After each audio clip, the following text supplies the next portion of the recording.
ಇವತ್ತು ಸಂಪೂರ್ಣವಾಗಿ ಕಮರ್ಷಿಯಲೈಸೇಷನ್ ಮಾಡ್ತಾ ಇದಾರ ಇವರು ಅಂತ ಅಷ್ಟೇ ನನ್ನ ಪ್ರಶ್ನೆ ಇರೋದು. ಜನರಿಗೆ ದಿಕ್ ತಪ್ಪಿಸ್ತಾ ಇದಾರ ಅಂತ. ಒಂದ್ ಕಡೆ ಹೇಳ್ತಾರೆ 54 ಕೋಟಿ ಜನ ಬಂದು ಕುಂಭಮೇಳದಲ್ಲಿ ಭಾಗವಹಿಸಿದ್ರು, ಸಂತೋಷ. ಆದ್ರೆ ಅದರಿಂದ ಆಗ್ತಾ ಇರುವಂತ ಪರಿಣಾಮದ ಬಗ್ಗೆ ಯೋಚನೆ ಮಾಡಿ ಜವಾಬ್ದಾರಿಯಾಗಿ ಯಾರನ್ನ ಮಾತಾಡ್ತಾ ಇದ್ದಾರ? ಅಲ್ಟಿಮೇಟ್ಲಿ ಏನು ಸರ್? ನೀರಿದ್ರೆ ತಾನೇ ನಾವು, ನೀರಿದ್ರೆ ತಾನೇ ಕೃಷಿ, ನೀರಿದ್ರೆ ತಾನೇ ಆರೋಗ್ಯ, ನೀರಿದ್ರೆ ತಾನೇ ಮನುಷ್ಯರು ಬದುಕಲಿಕ್ಕೆ ಸಾಧ್ಯ ಆಗ್ತಾ ಇರೋದು. ನೀವು ನಮ್ಮ ಮನುಕುಲದ ಇತಿಹಾಸ ತೆಗೆದು ನೋಡಿದ್ರೆ ಎಲ್ಲಾ ದೊಡ್ಡ ಸಿವಿಲೈಸೇಷನ್ಸ್ ಗಳು ಕೂಡ ಎಲ್ಲಿಂದ ಆರಂಭ ಆದ್ರು? ನದಿ ದಂಡೆಯಿಂದ ತಾನೆ.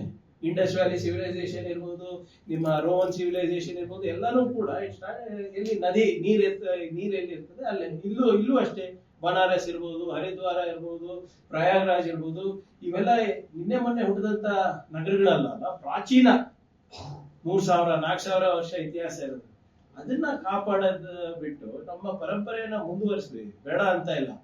ಆದ್ರೆ ದಿಕ್ ತಪ್ಪಿಸಿ ಜನರಿಗೆ ನೀವು ರಾಜಕೀಯ ಬೇಳೆ ಬೇಯಿಸ್ಕೊಳ್ಳಿಕ್ಕೆ ನೀವು ಮಾಡ್ತಾ ಇದ್ದೀರಾ, ಕಮರ್ಷಿಯಲೈಸ್ ಮಾಡ್ತಾ ಇದ್ದೀರಲ್ಲ, ಅದು ಸರಿ ಅಲ್ಲ. And who is responsible? ಈಗ ಯಾವುದೇ ನದಿ ಮೂಲಗಳು, ಯಾವುದೇ ಜಲ ಮೂಲಗಳು ಕಲುಷಿತ ಆದ್ರೆ ನುಕ್ಸಾನ್ ಯಾರಿಗೆ ಹೇಳಿ? ನೀವೇ ಮೀಡಿಯಾದಲ್ಲಿ ಹಾಕ್ತೀರಾ. ಇಲ್ಲಿ ಯಾವ್ದಾದ್ರು ಈಗ ನಾವು ಬಂದ ಮೇಲೆ 1-2-3 ಪ್ರಕರಣಗಳಾಗಿದೆ. ದಾವಣಗೆರೆನಲ್ಲಿ ಇರ್ಬೋದು, ಚಿತ್ರದುರ್ಗದಲ್ಲಿ ಇರ್ಬೋದು, ಎಲ್ಲಿ ಕಲುಷಿತ ನೀರಿಂದ ಕೆಲವು ಜನ ಅವಾಗ ನೀವೇ ನನ್ನ ಮೇಲೆ ದಾಳಿ ಮಾಡಿದ್ದೀರಾ ಮೀಡಿಯಾದವರು, ಆಪೋಸಿಷನ್. ಸೊ ನಾನೇನ್ ಹೇಳ್ತಾ ಇದ್ದೀನಿ, ಇರೆಸ್ಪೆಕ್ಟಿವ್ ಆಫ್ ನಾನು ಬರೇ ಈ ಮಹಾಕುಂಭ ಇರ್ಬೋದು ಅಥವಾ ಇಲ್ಲಿ ನಮ್ಮ ರಾಜ್ಯದಲ್ಲಿ ನಡೀತಾ ಇರೋದಂತ ಇರ್ಬೋದು, ಏನೇ ಇರ್ಬೋದು, ನಾವೆಲ್ಲರೂ ಜವಾಬ್ದಾರಿಯಿಂದ ನಾವು ನಮ್ಮ ಜಲಮೂಲಗಳನ್ನ ಕಾಪಾಡಬೇಕು ಅಂತ ಅಷ್ಟೇ ನಾನು ಹೇಳ್ತಾ ಇದ್ದೀನಿ. ಇದನ್ನ ಕೆಲವು ಜನರು ಸೆಂಟಿಮೆಂಟಲ್ ಆಗಿ ತಗೊಂಡು ಏನ್ ಜನರಿಗೆ ಮೂರ್ಖ ಮಾಡ್ತಾ ಇದ್ದಾರೆ.